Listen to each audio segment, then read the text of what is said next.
2022년 가을 새벽 부흥회를 주신 하나님께 박수로 영광을 올려드립니다. 여러분, 새벽 부흥은요, 인류 역사를 주관하신 하나님이 주신 특별한 은총입니다. 구원받은 그리스도인은요, 예수님의 제자로 살기 위해서는 반드시 기도해야 합니다. 가장 중요한 것, 함께 기도하는 기도의 훈련이 필요합니다. 영국이 낳은 복음주의 설교자였던 존 라일 목사는 예수님의 제자로 사는 것에 대해서 이런 정의를 남겼거든요. 함께 읽어봐요. 시작. 예수님은 기도하지 않는 제자를 두실 리가 없다. 제가 이번을 한참 동안 연구하는데 예수님이 새벽을 깨우며 기도하셨던 것처럼 존 라일 목사는 기도했습니다. 그리고 기도하지 않는 수많은 그리스도인들을 흔들어 깨우면서 영적인 든든한 바탕을 마련해 주었습니다. 예수님은 하루를 기도로 시작하셨습니다. 퀴즈일까요? 어느 시간에 기도를 시작하셨죠? 새벽 시간입니다. 예수님의 행적을 기록하고 있는 사복음서 가운데 마가복음 1장 35절은요, 예수님이 기도하셨던 시간을 이렇게 기록하고 있거든요. 아직도 밝기 전에. 무슨 단어가 앞에 붙었지요? 새벽. 새벽, 아직도 밝기 전에. 대단히 중요합니다.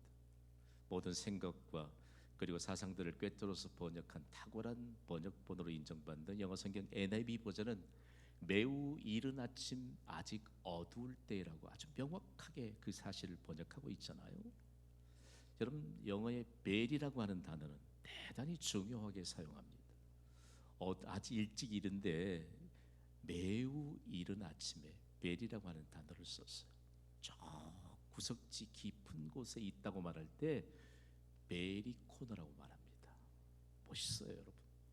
우리의 믿음이 매우 성장해가는 은혜가 있기를 주님의 이름으로 축복합니다. 감사해도 땡큐 하지 않고 땡큐 베리 마치 하잖아요.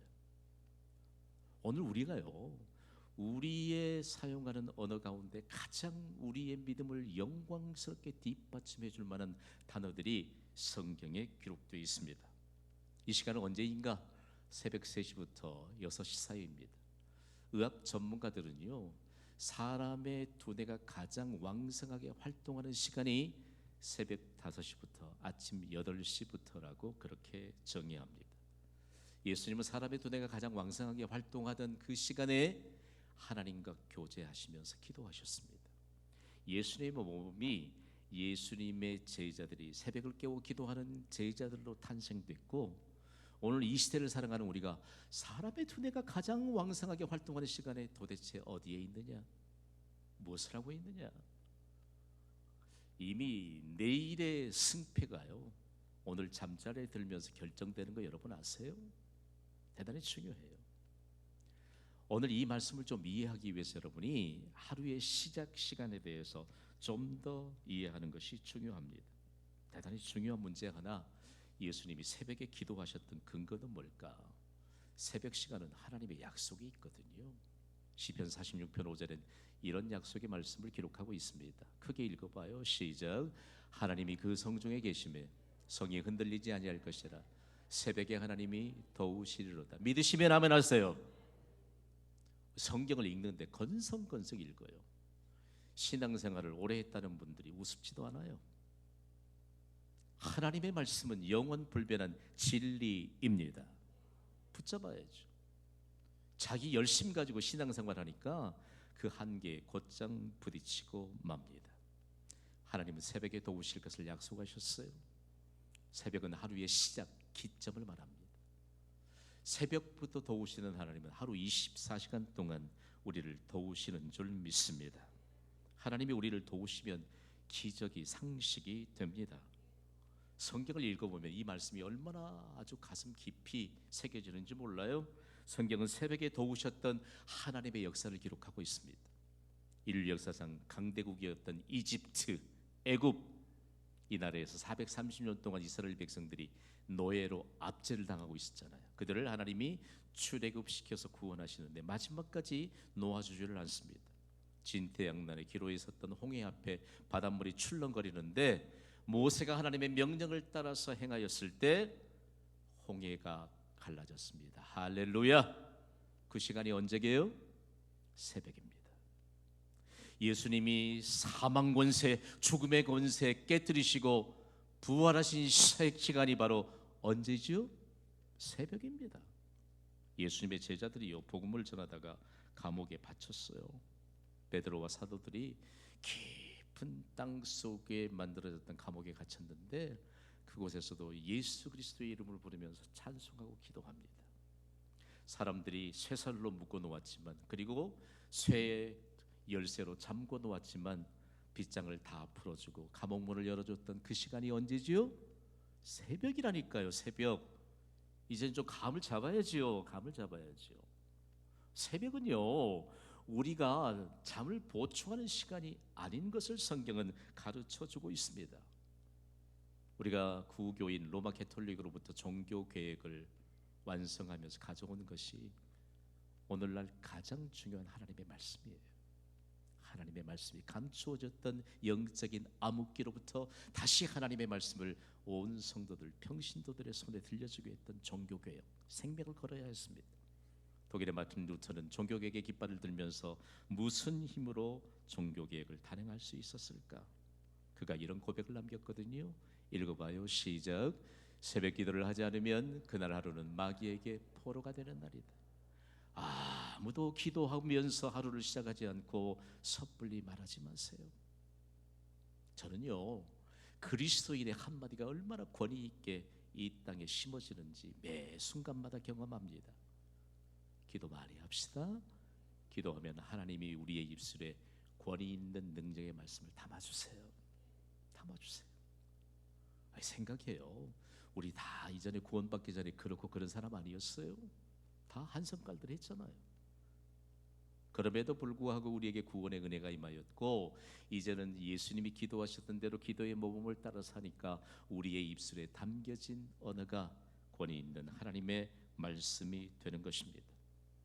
여러분, 그렇다면 예수님이요, 우리에게 이 시대를 살아가는 그리스도의 제자로 살아가는 우리에게 기도에 대해서 가르치는데 왜 함께 기도해야 하는가? 저는 경신교회를 시작 선상에서부터 온 성도들에게 기도할 때 입술에 기도의 언어를 담아두었습니다. 함께 기도합시다라고 하면 우리 선포하며 기도하잖아요. 일치된 기도의 언어가 있는 교회, 어느 교회죠? 경신교회라니까요. 경신교회. 대단히 중요한 문제입니다. 왜 함께 기도해야 할까요? 혼자 기도하는 것 중요하지요. 그런데 함께 기도하는 것은 더 중요합니다. 함께 기도하는 뜻은 자신을 쳐서 복종하고 예수 그리스도의 뜻에 일치된 기도의 자리로 나가기 위한 훈련이 필요합니다. 훈련이 안 돼 있으니까 여러분, 훈련은 어느 순간 하고 마는 것이 아니고 훈련은 쉬지 않는 특징이 있잖아요. 예수님이 교회를 통해서 주신 놀라운 약속의 말씀이 오늘 본문인데요. 오늘 보면 마태복음 18장 19절 말씀을 주의 깊게 받아야 합니다. 소리 높여 읽습니다. 시작. 진실로 다시 너희에게 이르노니 너희 중에 두 사람이 땅에서 합심하여 무엇이든지 구하면 하늘에 계신 내 아버지께서 그들을 위하여 이루게 하시리라. 아멘. 오늘 이 말씀의 배경은 앞뒤 전후를 보면 사람들의 사이가 너무 얽혀 있어요. 용서할 수 있는 일인 것 같은데 용서하지 않아요. 그래서 믿는 자들에게 말합니다. 기도하지 않기 때문이다. 사람 사이에 일어나는 모든 문제, 교회 공동체 안에 일어나는 모든 문제가 기도하지 않기 때문에 일어나는 일의 결과라고 예수님이 말씀합니다. 땅에서 풀지 않으면 하늘에서도 풀지 않겠다고 말씀하세요. 여러분, 우리가 용서받지 못할 죄 가운데서 용서받았음을 믿습니까? 우리가 용서 못할 일이 어디 있어요? 기도하지 않으니까 못한다는 거예요. 예수님이 두 사람에 대한 최소 단위를 말씀해 주시는데, 여러분, 교회의 최소 단위는 두 사람입니다. 그런데 이 말씀의 배경에 보면 유대 사회는 하나님의 율법을 먼저 받았기 때문에 뭔가 좀 서로가 옥신각신할 때 증인을 세워야 돼요.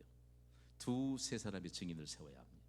그런데 세 사람의 증인 가운데서 두 사람만 동일한 소리를 내면 동일한 의견을 말하면 인정합니다. 그러면 두 사람은 그야말로 하나님이 원하시는 일에 대한 결정을 했는데 한 사람은 뭐냐? 한 사람은 지금 이 얘기하고 있는 거예요. 교회는요, 세 사람 가운데 두 사람의 일치가 계속되지만 여전히 한 사람이 남아있는 것. 여러분, 오늘 도전합니다. 성경을 가볍게 여기지 마세요. 여러분의 구원을 헛되이 여기지 마세요. 오늘 예배를 통해서 우리 모두가 동일한 선상에 서게 되는 축복의 증인들이 되실 수 있기를 주님의 이름으로 축복합니다. 교회는요, 두 사람이 최소의 단위인데 맨 처음 교회가 탄생할 때 몇 명의 성도들이 합심해서 기도했지요? 삼보에는 진짜 다른 교회 성도님들이 많이 오셨나 봅니다.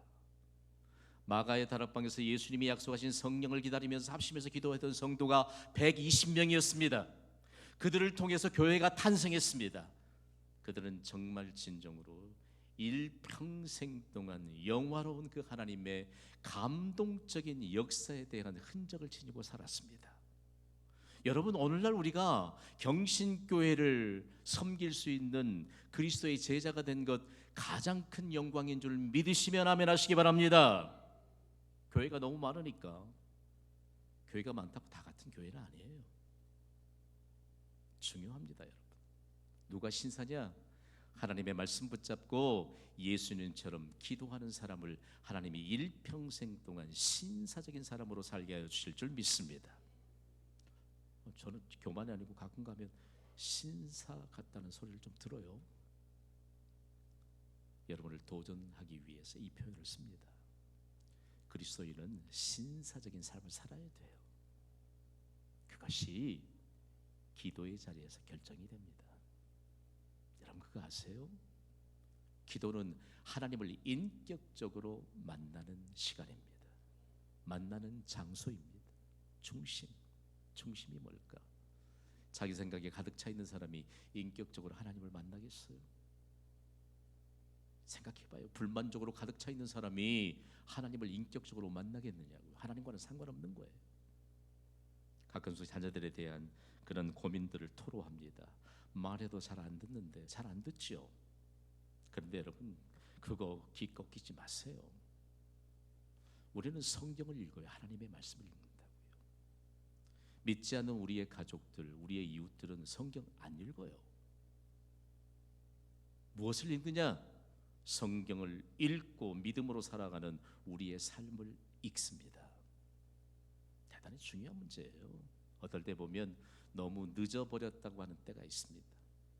중요한 것은 하나님의 말씀은요, 읽는 것 자체로도 능력이 나타나는 생명의 말씀입니다. 오늘 말씀도 신약성경의 원문인 헬라어로 읽다 보면 합심해서 기도하라고 했는데 합심한다는 말이 뭘까? 인류 역사에 큰 획을 그었던 단어예요. 심포네오라고 하는 헬라어 단어 하나를 우리가 좀 마음에 새길 필요가 있어요. 이 단어의 의미가 뭐냐? 같은 소리를 낸다는 것입니다. 음의 조화를 이룬다는 것입니다. 우리 할렐루야 찬양대원들 다 성악 전공한 분들 아니죠? 아니죠? 아마 저분들 가운데 절대 음감이 없는 분이 계실지도 몰라요. 그런데 같은 소리를 내고 음의 조화를 이루는 것을 따라가는 것이 심포네오입니다. 대단히 중요한 문제입니다. 여러분, 믿음은 따라하는 것입니다. 믿음은 따라할 때 내 생각이 이루어지는 것이 아니요, 세상보다 크신 하나님의 뜻이 이루어지는 은혜가 임합니다. 여러분, 연약한 부분들 움켜쥐면서 평생 동안 그렇게 사시겠습니까? 여러분, 대단히 중요한 문제 하나가 믿음의 선상에 같이 따라하면 돼요. 우리가 함께 찬송할 때 얼마나 하나님께서 기뻐하시는지 함께 따라하는 우리의 찬송에 이미 하나님의 능력이 임하고 있음을 깨닫게 하십니다. 오늘 1, 2, 3부 예배에 얼마나 많은 성도들을 치유해 주시는 하나님의 능력이 나타나는지 모릅니다. 그런데 이상하지요? 말씀을 잘 안 들으려고 해요. 안 들으려고 해요. 그리고 말씀을 들려줘도 말씀에 관한 내용에서 사모하는 열정이 거의 보이지 않아요. 여러분 옆에서 지금 예배하고 있는 분 가운데 예배의 중심이 바로 되고 하나님의 말씀에 대해 집중하는 분 한 분을 따라하시면 반드시 여러분의 인생에 영화로운 축복의 무대가 완성되는 은혜가 있을 줄 믿으시기 바랍니다. 이 단어 하나가 정말 웅장한 교향곡을 의미하는 영어 단어인 심포니를 파생시켰습니다. 죄송합니다만 다른 언어 가운데 헬라어를 공부하다 보면 우리가 사용하는 현대적인 이 영어에 얼마만큼 지대한 영향을 끼쳤는가. 중요한 것은 하나님의 말씀이 있는 우리가 전 세계를 향해 지대한 하나님의 영향력을 끼쳐야 할 줄 믿습니다. 믿음을요, 여러분 금보다 귀하게 여겨야죠. 믿음을 금보다 귀하게도 여기지 않고 믿음을 존귀하게 여기지 않으니까 하나님이 믿음을 존귀하게 여긴 자들, 하나님을 존중하는 자들에게 존중히 여기리라는 약속을 주셨습니다. 까짓것 하나님 앞에서 무슨 질병이 문제입니까? 하나님은 순간이라도 치유하여 주시는 여호와라파 하나님이신 줄 믿습니다. 대단히 중요해요. 믿음이 중요하죠. 믿음이 귀하죠. 오늘 말씀을 받을 때 하나님이 강력하게 말씀해 주십니다. 그러면서 두 사람이 합심해서 기도하면 어떤 보장된 약속이 있을까? 함께 읽어봐요. 시작. 하늘에 계신 내 아버지께서 그들을 위하여 이루게 하시리라. 아멘. 예수님은 하나님이세요. 그런데 아버지께는 보호자 되시고 공급자 되시는 이 확실한 유일한 권세자요 전능자이시라는 사실들을 예수님이 지금 가르쳐주고 있습니다. 하늘이라고 말할 때 성경에 말하는 하늘은 그냥 창공이 아니에요. 하늘은 모든 것을 풍성하게 예비하시고 합심해서 기도하는 자를 찾으시는 하나님이 계시는 하나님의 보좌가 하늘입니다. 함께 기도하는 자리에 나오세요. 잘 모르겠으면 그냥 따라 나와요. 경신교회 담임 목사 보니까 기도해야 되겠다 이런 마음이 불릴 때 일어나면 나오면 돼요. 대단히 중요한 문제 하나를 오늘 우리에게 가르쳐 주시면서 예수님은 이 약속과 함께 더불어서 마태복음 18장 20절에 너무 놀라운 말씀을 주셨어요. 20절을 함께 읽습니다. 시작. 두세 사람이 내 이름으로 모인 곳에는 나도 그들 중에 있느니라. 아멘. 여러분, 예수님은 모든 문제 해결자이십니다. 답답할 때 눈물을 흘릴 수밖에 없는 상황에서 예수님 이름을 부르면 예수님은 금방 대답하십니다. 제자들이 봤거든요. 그러면서 요한이라고 하는 제자를 통해서 예수님은 요한복음 14장 14절에 이런 장엄한 약속을 주셨습니다. 읽습니다. 시작. 내 이름으로 무엇이든지 내게 구하면 내가 행하리라. 아멘. 지금 우리는 예수님의 이름으로 예배 장소에 모인 줄 믿습니다. 예수님의 이름으로 모이지 않으니까 예배 시간, 이 귀중한 시간이 하나님께서 우리에게 물량적인 시간을 의미 있는 시간인 카이로스로 바꿔주신 이 은혜에 도달하지 못한 것입니다. 우리를 쿡 누르면 예수 그리스도의 이름이 선포되어야 해요. 예수님의 생각으로 가득 채워지는 은혜가 있기를 소원합니다. 대단히 중요합니다. 그러면 예수님이 두세 사람이 모인 곳에 함께한다. 그 이전에 합심해서 기도하는 곳에 함께 하시는데 예수님이 우리에게 주신 구체적인 약속은 무엇일까? 함께 선포해요. 하나님의 속도를 보라. 여러분은 하나님의 전능하심을 믿습니까? 하나님이 우리의 기도를 통해서 일하심을 믿습니까? 하나님의 속도를 볼 수 있어야 해요. 사실상 성경은 하나님의 속도가 무엇인가를 빼곡하게 기록하고 있습니다. 남왕국 유다의 13대 왕이었던 히스기야 왕의 이 역사를 읽어보면요, 막 가슴이 뛰어요. 가슴이 뛰어. 그가 믿음으로 유대 나라를 통치할 때 기도하면 하나님의 속도로 응답하셨던 하나님. 열왕기하 19장에는 남왕국 유다를 침공하기 위해서 예루살렘 성 주위에 아수르 제국이 18만 5천 명의 군사를 세우고 밤이 새기만을 기다리고 있습니다. 낮부터 진치고 있던 그 무리를 보면 무시무시해서 겁에 질릴 건데, 그날 히스기야 왕은 기도에 무릎을 세우고 기도합니다. 그날 밤 하나님의 사자가 18만 5천 명이나 되는 아수르 군대를 완전히 송장으로 만들어버렸습니다. 할렐루야. 너무 근심이 많고 너무 걱정이 많아요. 생각해봐요. 교회가 말이에요, 일꾼으로 선택 안 됐다고 옮기는 게 교회예요, 여러분? 생각해봐요. 신실한 믿음으로 살면 하나님이 그분 다음에 일꾼으로 세워주지 않겠습니까? 아멘 하세요. 뭐 내 마음에 안 드는 무슨 일이 있다고 말이에요. 그거 옮기는 게 그게 교회고 그게 그리스도이냐고요. 하나님의 속도를 볼 수 있는 영적인 안목이 열려지기를 주님의 이름으로 축복합니다. 이 일 이후에 히스기야 왕이 죽을 병에 걸려요. 너무 안타깝죠. 꼼짝을 하지 못해. 그때 하나님이 선자를 보내서 여러분 유언하라고 말합니다. 기가 막힐 노릇이죠. 그런데 꼼짝하지 못하는 침대에 누워서요, 겨우 몸만 돌렸는데 벽이 가로막혀 있습니다. 그 벽너머에는요, 하나님의 속도로 응답받았던, 늘 기도하기 위해 올라갔던 성전이 있는 곳입니다. 그곳에서 기도할 때 하나님은 고쳐주시는, 하나님의 속도로 히스기야를 고쳐주십니다. 그러나 그 병에서 죽을 병이 걸렸기 때문에 나을 수 있고 회복할 수 있는 길은 3일이 걸리는데, 사흘 뒤에 반드시 히스기야가 가장 먼저 하나님의 속도로 기도에 응답해 주신 하나님의 성전에 올라올 것이라고 하나님이 미리 말씀하세요. 여러분, 우리가 기도하면 하나님의 속도로 해결해 주실 줄 믿습니까? 그 기도에 응답해 주신 어디를 먼저 가실 것입니까?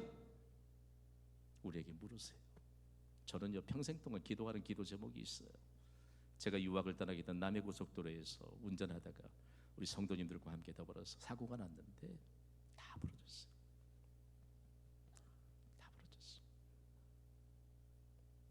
유학의 과정이 지연이 되고, 그때 2달 동안 병원 신세를 지면서 기도했던 내용이 있어요. 하나님, 평생 동안 병원에 입원해 있는 날이 없게 해주십시오. 하나님이 기전에 들려주세요. 뭐 때문에? 평생 동안 예수님처럼 새벽에 기도해야 하고요, 무사람을 위해 기도의 장을 열어야 하고요, 기도하지 않는 한 사람이 깊은 기도의 우물을 파낼 수 있는 예수 그리스도의 제자로 살게 하는데 제가 헌신하려고 그래요.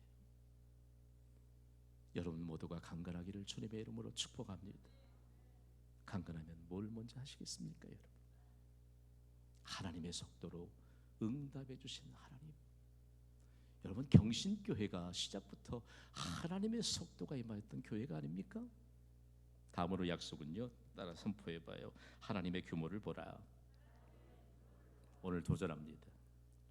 불경기 때문에 고민하면서 기도하는 성도들이 있다면 좀 도전받아야 돼요.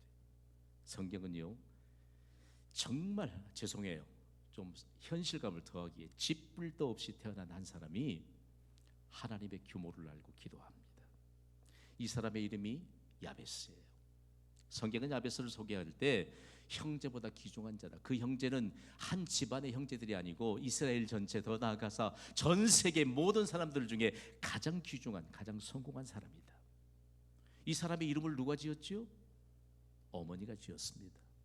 어머니가 고대사에 이름을 지었다는 것은 아버지가 애초부터 없었다는 것입니다. 아버지가 없이 출생하면 놀림받습니다. 아버지가 없이 출생하면 평생 가난 안고 살아야 돼요. 그런데 그가요, 하나님의 규모를 알았습니다. 하나님을 신뢰하는 믿음을 가졌을 때 전 세계 모든 사람들 중에 가장 성공한 자가 되게 했습니다. 그는 역대상 4장 10절에 이런 기도를 하거든요. 소리 높여 읽습니다. 시작. 야베스가 이스라엘 하나님께 아뢰어 이르되, 주께서 내게 복을 주시려거든 나의 지역을 넓히시고 주의 손으로 나를 도우사 나로 환난을 벗어라 내게 근심이 없게 하옵소서 하였더니 하나님이 그가 구하는 것을 허락하셨더라. 아멘. 물려받을 아버지 재산도 없는데 나의 지역을 넓히시고, 아멘. 하나님께는 하나님의 규모가 있습니다. 하나님이 부어주시면 하나님의 규모가 이 땅에 임할 줄 믿습니다. 불경기 따위는 문제되지 않습니다.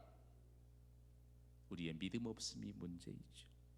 평생 동안 가난 속에 살아야 되고 놀림 속에 살아야 되는데, 하나님 나의 지역을 넓히시고 주의 손으로 나를 도우사 환난을 벗어나 내게 근심이 없게 하옵소서. 하나님의 규모를 알고 기도했더니 하나님이 그가 구하는 것을 어떻다? 허락하셨더라. 영어 성경 번역본은 너무 명쾌해요. 하나님이 그의 요청을 들어주셨다. 여러분, 사람 보고 교회 나오지 마세요. 그것이 계기는 될 수 있어요. 그런데 하나님을 바라보는 믿음으로 교회를 출석하시기 바랍니다. 그러면 하나님이 우리의 요청을 들어주시는 야베스가 보았던 하나님의 규모를 보게 돼요. 여러분, 돈이 내가 전략하고 내가 손에 꽉 쥐어서 그게 돈이 아니고요, 하나님의 규모대로 부어주시는 것을 물질로 증명하는 믿음의 부요한 자들이 탄생하시기를 주님의 이름으로 축복합니다. 이번 가을 새벽 부흥회 때 우리에게 주시는 말씀이에요. 다 함께 결론의 말씀을 선포합니다. 시작. 하나님의 속도와 하나님의 규모를 보는 가을 새벽 부흥회. 아직까지도 새벽이라고 하는 단어에 몸둘 바를 모르는 분들이 몇 분 계신 것 같아요. 생각해봐요.